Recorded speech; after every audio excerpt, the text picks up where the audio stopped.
नमस्कार। आकाशवाणी से प्रस्तुत है समाचार प्रभात।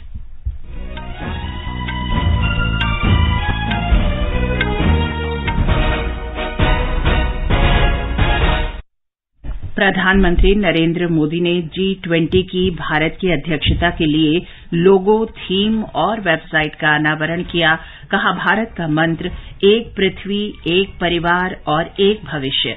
हिमाचल प्रदेश में विधानसभा चुनाव प्रचार चरम पर। भाजपा के वरिष्ठ नेता और प्रधानमंत्री नरेंद्र मोदी कांगड़ा और हमीरपुर जिले में जनसभा को संबोधित करेंगे। निर्वाचन आयोग राष्ट्रीय स्तर पर मतदाता सूची का विशेष पुनरीक्षण और अद्यतन कार्य शुरू करेगा। न्यायमूर्ति DY चंद्रचूड़ आज उच्चतम न्यायालय के मुख्य न्यायाधीश पद की शपथ लेंगे। नेपाल में 6.3 तीव्रता के शक्तिशाली भूकंप में 6 लोगों की मौत। दिल्ली और राष्ट्रीय राजधानी क्षेत्र में तेज झटके महसूस किए गए। सिडनी में T20 क्रिकेट विश्व कप के पहले सेमीफाइनल में आज दोपहर न्यूजीलैंड का मुकाबला पाकिस्तान से।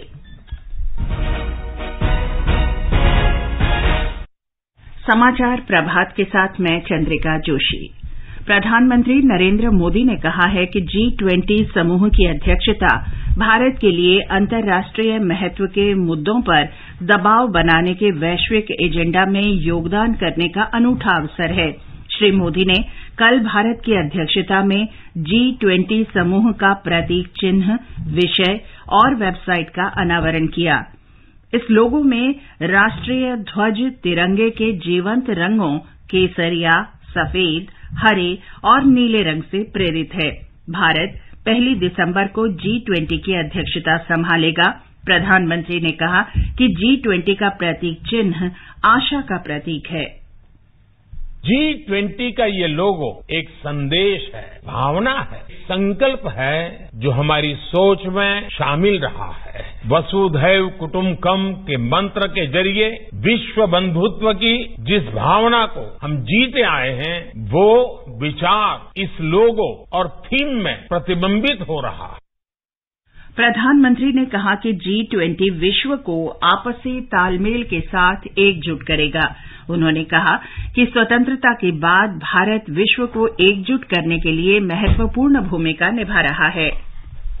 भारत पूरे विश्व को एक बेहतर भविष्य के लिए साथ लाने के विजन पर काम कर रहा है। भारत ने वन सन, वन वर्ल्ड, वन ग्रिड के मंत्र के साथ विश्व में रिन्यूएबल एनर्जी रिवॉल्यूशन का आह्वान किया है। भारत ने वन अर्थ, वन हेल्थ इस मंत्र के साथ ग्लोबल हेल्थ को मजबूत करने का अभियान चलाया है। और अब G20 में भी हमारा मंत्र है one earth, one family, one future. Bharat के यही विचार, यही संस्कार विश्व कल्याण का मार्ग प्रशस्त करते हैं। हिमाचल प्रदेश में विधानसभा चुनाव प्रचार चरम पर पहुंच गया है। प्रधानमंत्री नरेंद्र मोदी आज कांगड़ा और हमीरपुर जिलों में जनसभाओं को संबोधित करेंगे। एक रिपोर्ट।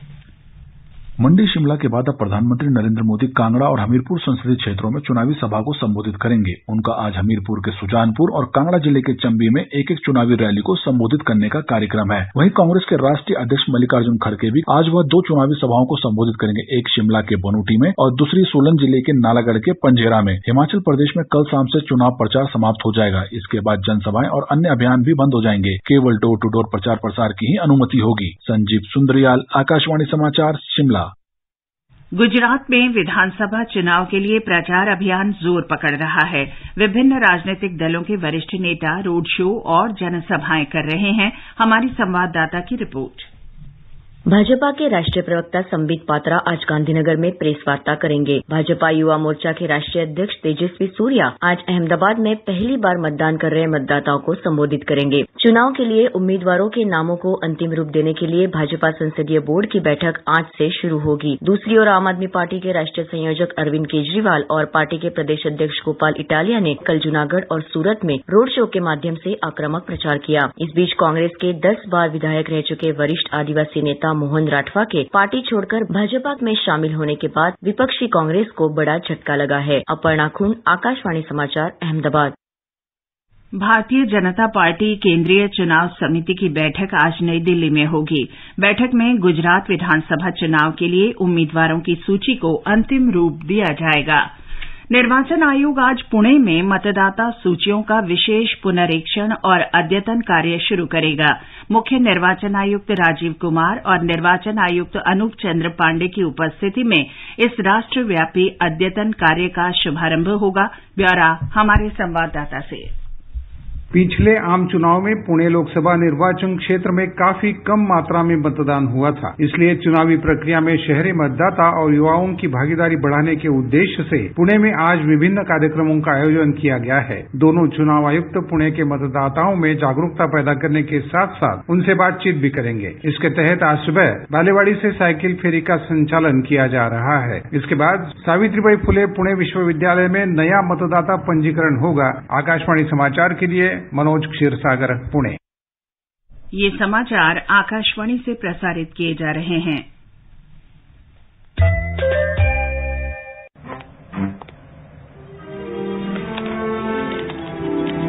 इतनी जल्दी पैसे डबल?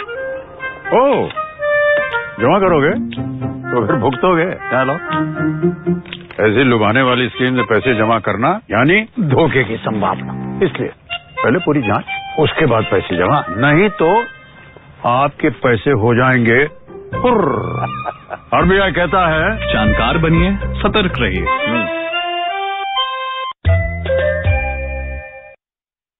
समाचार प्रभात में आपका फिर स्वागत है। राष्ट्रपति द्रौपदी मुर्मू आज राष्ट्रपति भवन में नए मुख्य न्यायाधीश न्यायमूर्ति डीवाई चंद्रचूड़ को पद की शपथ दिलाएंगी। वे न्यायमूर्ति उदय उमेश ललित का स्थान लेंगे, जो कल सेवानिवृत्त हो गए। न्यायमूर्ति चंद्रचूड़ देश के 50वें मुख्य न्यायाधीश होंगे। 1959 में जन्मे डीवाई चंद्रचूड़ 13 मई 2016 को उच्चतम न्यायालय के न्यायाधीश नियुक्त किए गए थे। इससे पहले वे इलाहाबाद उच्च न्यायालय में मुख्य न्यायाधीश रहे। लोकसभा अध्यक्ष ओम बिरला आज नई दिल्ली में केंद्रीय सूचना आयोग के वार्षिक सम्मेलन का शुभारंभ करेंगे। सम्मेलन का विषय है आजादी का अमृत महोत्सव, सूचना अधिकार के माध्यम से जन केंद्रित शासन। सम्मेलन में सुशासन, पारदर्शिता, सूचना का अधिकार आरटीआई और अन्य संबंधित मुद्दों पर विचार विमर्श होगा। नेपाल में आज तड़के 6.3 तीव्रता के शक्तिशाली भूकंप में 6 लोगों की मौत हो गई है। दिल्ली और राष्ट्रीय राजधानी क्षेत्र में तेज झटके महसूस किए गए। भूकंप का केंद्र उत्तराखंड के पिथौरागढ़ से 90 किलोमीटर दक्षिण पूर्व नेपाल के दलह में स्थित था। राष्ट्रीय भूकंप केंद्र के निदेशक ओपी मिश्रा ने आकाशवाणी से विशेष बातचीत में बताया कि भूकंप के झटके शाम को भी महसूस किए गए थे। ये शाम को भी यहाँ अर्थक्वेक हुआ था। 4.5 मैग्नीट्यूड के अर्थक्वेक हुए हैं और इसका मैग्नीट्यूड जो व्यापकता है, जिसका स्ट्रेंथ है, जो शक्ति थी, वो 6.3 मैग्नीट्यूड था। लोकल मैग्नीट्यूड हमने मापा और इसका डेप्थ भी जो है वो काफी सैलो रहा, जिसके तहत ये काफी इंडियन इलाके से लेकर जो पूरी हिमालयन बेल्ट है, दिल्ली तक भी काफी इसकी परसेप्टेबल अर्थक्वेक रहा है, शेकिंग रही है और चाइना की तरफ भी गया है, नेपाल की तरफ भी गया है। अभी तक हमें जान माल की पूरी रिपोर्ट मिली नहीं है। एहतियात बरतना है, लेकिन आफ्टर शॉक होता है, मेन शॉक होने के बाद तो एनर्जी काफी तेजी से रिलीज होने का भी हमें रिपोर्ट मिला है। केंद्रीय मंत्री जितेंद्र सिंह आज जम्मू कश्मीर में श्रीनगर में कश्मीर एक्सपो आजीविका के लिए स्टार्टअप का उद्घाटन करेंगे। 3 दिन की इस प्रदर्शनी में देश भर से करीब 55 स्टार्टअप हिस्सा ले रहे हैं। विभिन्न क्षेत्रों में नवाचार के साथ उद्यम शुरू करने वाले युवा अपने उत्पादों, प्रौद्योगिकी और सेवाओं को प्रदर्शित करेंगे। सरकार जम्मू कश्मीर के ग्रामीण क्षेत्रों में लोगों को रोजगार के बेहतर अवसर उपलब्ध कराने की दिशा में निरंतर प्रयास कर रही है। कश्मीर घाटी में इस वर्ष केसर की अच्छी उपज से किसान खुश हैं। भौगोलिक संकेत रजिस्ट्री से कश्मीरी केसर का जीआई प्रमाणन इसमें की जाने वाली मिलावट को रोकेगा। इससे अन्य देशों में उपजाए गए केसर को कश्मीरी केसर बताकर की जाने वाली बिक्री पर भी रोक लगेगी। ब्यौरा हमारे संवाददाता से। कश्मीरी केसर की खेती और कटाई केंद्र शासित प्रदेश जम्मू कश्मीर में की जाती है और इसे भौगोलिक संकेत रजिस्ट्री के द्वारा भौगोलिक संकेत यानी जीआई टैग किया जाता है। ये मसाला जम्मू कश्मीर के पुलवामा, बडगाम, किश्तवाड़ और श्रीनगर के विभिन्न क्षेत्रों में उगाया जाता है। ईरान दुनिया में केसर का सबसे बड़ा उत्पादक है और भारत एक करीबी प्रतियोगी है। हालांकि कश्मीरी केसर के जीआई टैग के साथ भारत एकमात्र केसर उत्पादक देश बन गया है, जिसके परिणाम स्वरूप निर्यात बाजार में अधिक प्रमुखता होगी और निर्यात को बढ़ावा मिलेगा और साथ ही किसानों को आर्थिक स्थिरता के लिए सर्वोत्तम लाभकारी मूल्य प्राप्त करने में मदद मिलेगी। आकाशवाणी समाचार के लिए श्रीनगर से मैं सुनील कौल। विदेश मंत्री डॉक्टर एस जयशंकर ने कहा है कि दुनिया को अफगानिस्तान की स्थिति नहीं भूलनी चाहिए। उन्होंने कहा कि आतंकवादियों के खतरे से निपटने के लिए समन्वित वैश्विक प्रयासों की आवश्यकता है। मॉस्को में डॉक्टर जयशंकर और रूस के विदेश मंत्री सर्गेई लावरोव के बीच हुई बातचीत में अफगानिस्तान में मानवीय संकट और आतंकवाद तथा ईरान के परमाणु समझौते को बहाल करने सहित कई क्षेत्रीय मुद्दों पर चर्चा हुई। विदेश राज्य मंत्री वी मुरलीधरन ने ब्राजील के साथ राजनयिक संबंधों के महत्व पर बल दिया है। श्री मुरलीधरन ने स्वतंत्रता के 75 वर्ष पूरा होने पर ब्राजील की संसद में आयोजित विशेष सत्र में भाग लिया। उन्होंने कहा कि भारत में हो रहे अभूतपूर्व आर्थिक बदलाव से अन्य देशों के लिए द्विपक्षीय सहयोग के अपार अवसर खुल गए हैं। पर्यावरण, वन और जलवायु परिवर्तन मंत्री भूपेंद्र यादव ने कहा है कि मैंग्रोव के पुनरुद्धार में भारत का गहन अनुभव वैश्विक ज्ञान आधार तैयार करने में योगदान करेगा। मिस्र में जलवायु के लिए मैंग्रोव समूह के शुभारंभ पर श्री यादव ने कहा कि जलवायु पहल के लिए ये समूह मैंग्रोव के संरक्षण के लिए विश्व को एकजुट करेगा। सिडनी में 2020 क्रिकेट विश्व कप के पहले सेमीफाइनल में आज दोपहर 1:30 बजे न्यूजीलैंड का सामना पाकिस्तान से होगा। एडिलेड में कल दूसरे सेमीफाइनल में भारत और इंग्लैंड आमने सामने होंगे। फाइनल रविवार को मेलबर्न में खेला जाएगा। इन सभी मैचों का आंखों देखा हाल आकाशवाणी से दोपहर 1 बजे से प्रसारित किया जाएगा। जॉर्डन में एशियाई मुक्केबाजी चैंपियनशिप में आज महिला वर्ग के सेमीफाइनल में टोक्यो ओलंपिक कांस्य पदक विजेता लवलीना बोर्गोहेन सहित 7 भारतीय मुक्केबाज चुनौती रखेंगी। कल पुरुष सेमीफाइनल मुकाबलों में शिव थापा सहित 5 मुक्केबाज खेलेंगे। ये समाचार हमारी वेबसाइट newsonair.gov.in/hindi पर भी उपलब्ध हैं। और अब समाचार पत्रों की सुर्खियों के साथ हैं फरहत नाज। धन्यवाद चंद्रिका। G20 की भारत की अध्यक्षता के प्रतीक चिन्ह और वेबसाइट अनावरण अवसर पर प्रधानमंत्री के एक धरती, एक परिवार, एक भविष्य के आह्वान को अखबारों ने सुर्खियों में दिया है। अमर उजाला ने लिखा है, भारत के लोकतांत्रिक आदर्शों में अपनी चुनौतियों के समाधान देख रही है दुनिया। विदेश मंत्री एस जयशंकर की रूस यात्रा पर भी सभी अखबारों की नजर है। राष्ट्रीय सहारा के शब्द हैं, भारत रूस के संबंध असाधारण रूप से सुदृढ़। नवभारत टाइम्स लिखता है, मॉस्को पहुंचे विदेश मंत्री ने दिया शांति का संदेश। दिल्ली समेत देश भर में नजर आया साल का अंतिम चंद्र ग्रहण।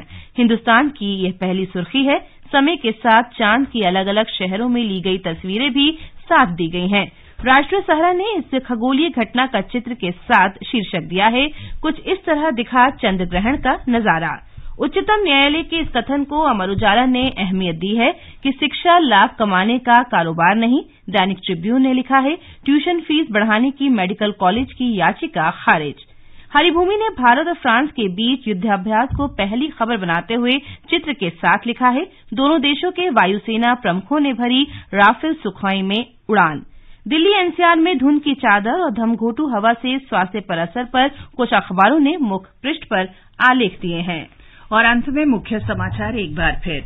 प्रधानमंत्री नरेंद्र मोदी ने G20 की भारत की अध्यक्षता के लिए लोगो, थीम और वेबसाइट का अनावरण किया। कहा, भारत का मंत्र एक पृथ्वी, एक परिवार और एक भविष्य।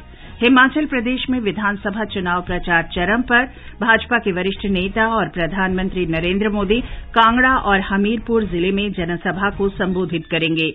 निर्वाचन आयोग राष्ट्रीय स्तर पर मतदाता सूची का विशेष पुनरीक्षण और अद्यतन कार्य शुरू करेगा। न्यायमूर्ति डीवाई चंद्रचूड़ आज उच्चतम न्यायालय के मुख्य न्यायाधीश पद की शपथ लेंगे। नेपाल में 6.3 तीव्रता के शक्तिशाली भूकंप में 6 लोगों की मौत। दिल्ली और राष्ट्रीय राजधानी क्षेत्र में तेज झटके महसूस किए गए। इसके साथ ही समाचार प्रभात का ये अंक समाप्त हुआ। नमस्कार।